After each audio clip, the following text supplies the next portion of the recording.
Армысыз құрметті тыңдаушы, арнама қош келдіңіздер. Егер де арнама тіркелмесеңіздер, онда қызықты әңгімелер мен оқиғаларды жіберіп алмас үшін арнама міндетті түрде тіркеліп алыңыз. Және де әңгімес басталмас бұрын лайк басып, каналға тіркеліп, астына ойларыңызды, пікірлеріңізді жаза кетіңіздер. Рахмет. Жасым болса 32-де. Менің не байым жоқ, не балам жоқ. Ата-анама қадірім жоқ. Тума туыстарым теріс айналды. Мен өмірден орнын таппаған сорлымын.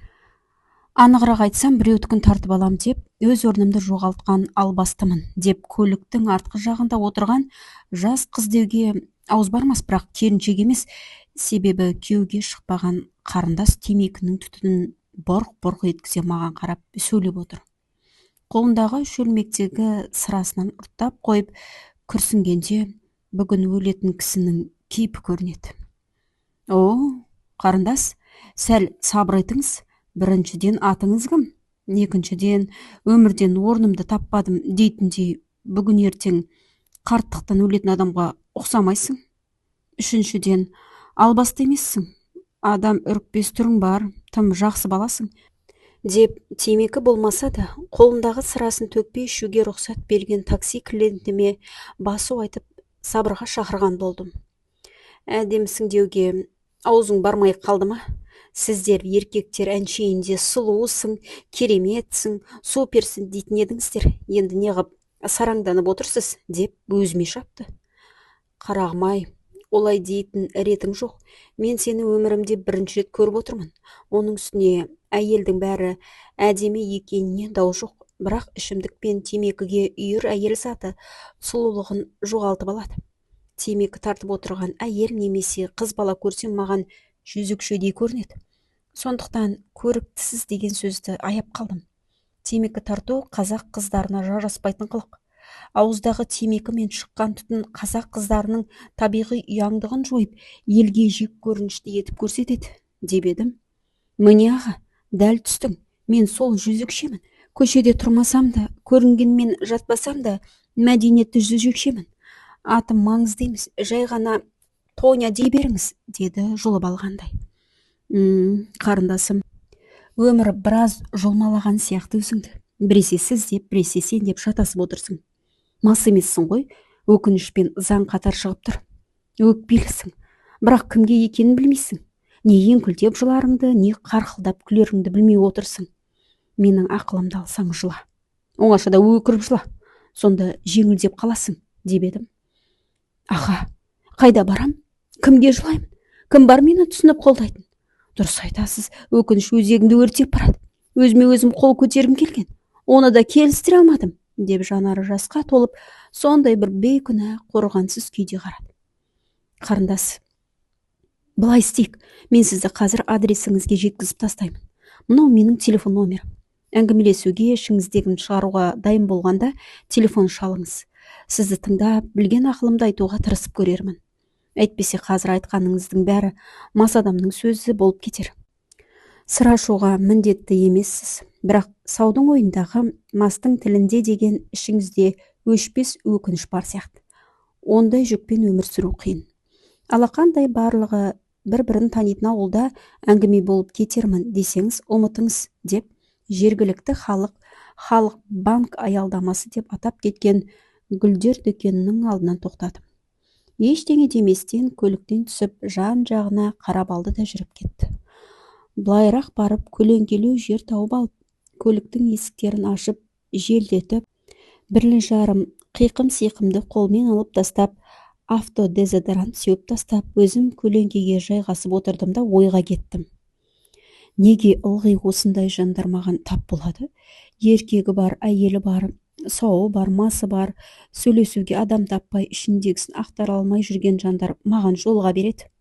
Әлде өзім әңгімеге тартам деп ішкі пернелерін қозғап жіберем бе? Құдай-ау, бітпеген үйің тұр, ер жеткен ұлың, бой жеткен қызың бар, мектеп жасында екеуі тағы бар. Бәрінің ас суы мен киімі, коммуналдық төлемдері мен айнымас серігің, кредитің бар. Соларға жұмсайтын уақытыңды көрінген көкеттінің көз жасына қиып жүресің бе? Жұрттың проблемасын не істейсің? Басыңнан бір жер ассың, әркім өз тағдырының иесі. Аунап жатқан өлі тірісі белгісіз мастың үстінен мыңдаған адам аттап өтіп жатыр. Сен де өт солай. Өлмесе өмірем қапсын деп, бас пайдаңды ойлап жүрмейсің бе? Деп ішкі жан дүнием айғай шығарып ұрысып жатыр. Сондай ішкі ойларыммен жағаласып отыр едім, телефоным сағындым Алматымның әуенін төгіп жіберді. Көтеріп едім. Алло, аға, ассалаумағалейкум. Клиентіңізбін ғой? 2-3 точкаға баратын такси керек еді. Бағасына келесіз бе деді. Танып отырмын. Тауық бағатын бала. Өткенде жәрмеңкеге тауық апарамыз деп, ол тауықтары жәшіктен шығып кетіп, біраз әуреленген едік. Уағалейкум ассалам. Бар бол, інім. 6-7 минуттан соң барам. Тағы тауық тасу керек болса, жәшіктеріңді мықта, деп телефонды сөндіріп рөлге отырдым. Жаңағы қыз хабарласып жатса көрерміз, жөжекшемін дейді. Мүмкін жазуға тұрарлық бірдеңе айтар, деп тауық тасуға кеттім. Неге екенін білмеймін. Аға, сізбен кездесіп сөйлесіп көрем деп шештім. Күлкі қылып мазақтасаңыз да, жаралы жанымды азаптасаңыз да, енді маған бәрі бар. Мен бұл өмірге сыймайтын сияқтымын, деді көлікке отырар-отырмастан кешегі таныс Тоня. Жексенбі күні болған соң таксиге клиент шамалы болды. Одан қалса аспан айналып жерге түскендей ыстық индрайверден шыққан заказдарға бір құдай итеріп, бір құдай жетектегендей болып селқос барып жүредім. Бейтаныс номер соғып, сәлеметсіз бе дегенде даусынан кешегі Тоня екен білгем. Кешегі адрес бойынша келуімді өтінді. Кешегідей емес, бір нәрсеге бет бұрғандай, дауысы нәзік болса да, сенімді нық естіліп тұр. Солай келісіп, алысқа ұзамай-ақ жақын маңдағы 2 қабат корпус үйлердің көлеңкесіне тоқтағанбыз. Ағай, жақсы ит өлігін көрсетпейді деген. Енді келем бе, жоқ па, кім білсін, не болса да ішімдегіні айтып кетейін деп шештім, деді де қолындағы пепсидан ұрттап қойып әңгімесін бастады. Аға, мен 19 жасымда программист мамандығыммен акиматқа бір бөлімге жұмысқа орналастым. Жасыратын жоқ, көрер көзге көрікті екенімді сезетінмін.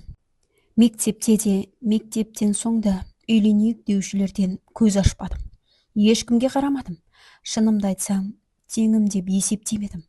Жұмысқа тұрғанда да қылтың-сылтың әңгіме айтып, әзілдесіп іш бауырыма кіріп, менімен жақын араласқысы келетіндер көп болды. Бірақ өмір деген қызық нәрсе емес пе? Соншама бойдақ жігітті місе түтпеген жүрегім өзімнің 40-тан асқан бөлім бастығыма байланды да қалды. Бастығым сауатты, өмірді дұрыс түсінетін, бойшаң, еңселі, ашаң жүзді, артық еті жоқ мен үшін жігіттің сұлтаны болып көрінді. Аты да өзіне сай арыстан еді. Ал әйелі керісінше жасына жетпей толысып кеткен. Мінезсіз, ешқандай өзіндік ойы жоқ, жалпақ сар болатын. Менің бастығымның теңі емес деп шештім. Бастығымды жағалап, алдынан былай да былай ойқастап көзіне көрінуге тырыстым. Үмітім алдамады. 3-4 айдан соң бастығыммен ашық жарқын сөйлесетін жағдайға жеттім. Естігенім, әйелі 4-ші баладан соң қант диабетімен ауырған. Қазір тек күтіммен жүрген адам екен. Арада жыл жарым уақыт өткенде аңдыған жау алмай қоймас деген. Бір күні түстен кейін ауыл сыртына табиғатқа шығып сыра ішіп отырғанымызды, ол менің өмірімдегі алғашқы еркек болды. Мә, Тоня, сен әлі қыз бе едің? Ойламаппын, не болса да таң қалдырдың, деп таңданысын жасыра алмады. Мен осы ұрымтал тұсты пайдаланып, мен өзімнің сүйген адамыма бойымдағы ең қасиетті пәктігімді сыйға тарттым, деп әбден мүләйімсідім. Мен оны шын сүйетініме өзім сенетін едім. Содан 1-2 күн өткен соң арыстан, Тоня, мен саған бейжай қарамайтынымды білесің. Сондықтан саған сол күндері салмақ салмай жеңіл жұмыстар тапсырып, реті келсе демалыс беріп отырайын. Айлық циклың қай күндері еді дегенге қуанып, бетінен шөп-шөп сүйіп алған едім. Сөйтсем, ол менімен есеппен қауіпсіз күндері кездесуді ойлаған екен. Біреулерден естісе де, Әлде өзі сезіктенсе де, бір күні бастықтың әйелі келіп оңаша сөйлестік. Аты Майра екен. Барынша бәсең, жанашыр тілмен, айғай шусыз шешпекші болған сияқты. Тоня, сен түсін де дұрыс шешім қабылда. Біреудің байы саған бай болмайды. Басың жас, атың шығып кетпей тұрғанда теңіңді тауып ал, деді. Мендегі көкірек оны тыңдатама, оның солай сөйлеп тұрғанын өзімнің жеңісім деп ойладым. Бір жолата тұқыртып жолымнан алып тастамақшы болып, мен бір нәрсені түсінем. Ол Арыстан екеуміз бір-бірімізді сүйетіндігіміз. Сен оның теңі емессің. Оның қасында мен жүруім керек. Сен оның бағасын білмедің. Араларың суып кеткен. Ол сенімен тек аяғаннан тұрып жатыр. Онда саған деген сезім жоқ. Болғанда емес, деп көкідім. Себебі бір сөзінде Арыстан арадағы әңгімеміз азайды, бұрынғыдай алып ұшқан сезім жоқ деген болады. Майра маған түсініксіз бір түрлі көзбен қарап тұрды да. Тоня, сен өзіңе не ой құрастырып алғаныңды білмеймін, бірақ Арыстан үйден кетпейді. Себебі ол балаларын қатты жақсы көреді. Біреуді жылатып, екінші біреу бақытты боп дегенді естімеппін. Ал жалпы өзің қара, мен айтарымды айттым, ескерттім. Арғы жағын өзің білерсің. Арыстан кетем десе, аяғына тұсау болмаймын. Алимент сұрап, айғайда шығармаймын, деп шығып кеттім. Менің қуанғаннан есім шығып кете жаздады. Жиналыс жасап отырған Арыстанның босауын тағатсыздана күттім. Әрбір минуты жылдай созылып, жиналыс та бітті. Хатшы қыздың көзінше әлде бір қағаздарды ұстай кабинетіне қиялдың қанатында ұшып кірдім. Кіргеннен отырған жерінде мойнынан құшақтап: жаным, екеуміздің жолымыз ашылды. Жаңа ғана Майран келіп, қажет болса алимент те сұрамаймын. Қаласаң рұқсат бердім, деп кетті. Екеуміздің де арман ойымыз сол емес пе еді, деп қуантқалы құлақтарынан тістелеп, еркелеп едім. Ол басын көтеріп, маған тесіле қарап: ақыры шыдамай келген екен ғой. Солай деді ме? Рұқсат болса кете берсін деді ме? Ол сондай, одан шығады, деп аз кем ойланып отырды да: не ғой, Тоня, сен бекер әуре болғансың. Мен саған үйленемін деп уәде берген жоқпын. Кездесуіміз саған да маған да ұнайтын, ал семья құруды айтпадық та.